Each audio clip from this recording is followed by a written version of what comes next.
হরিপদ দাস হসপিটালে বর্তমানে ভর্তি আছেন।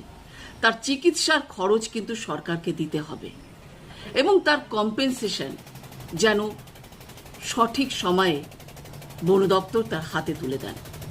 এই কম্পেনসেশন নিয়ে যেন কোনো রকম টালবাহানা না করেন এবং মৎস্যজীবীরা সুন্দরবনের জঙ্গলে মাছ ধরতে যান, সেক্ষেত্রে বন দপ্তর যেন কোনো রকম উদাসীনতার ভাব না দেখান। এই সমস্ত দাবি রেখেছেন এবং তার সঙ্গে তার পরিবারের যেন কোনো রকম অসুবিধে না হয়, সেক্ষেত্রেও বন দপ্তর কিন্তু তার পাশে এসে দাঁড়াতে হবে। এপিডিআরের এই যে দাবিগুলো, এই দাবিগুলোর পাশে আমরাও জানাচ্ছি হরিপদ দাস সুস্থ হয়ে উঠুক এবং তাদের দাবির সঙ্গে আমরাও হাত মিলিয়ে বলছি যে এই কম্পেনসেশন নিয়ে যেন কোনো রকম টালবাহানা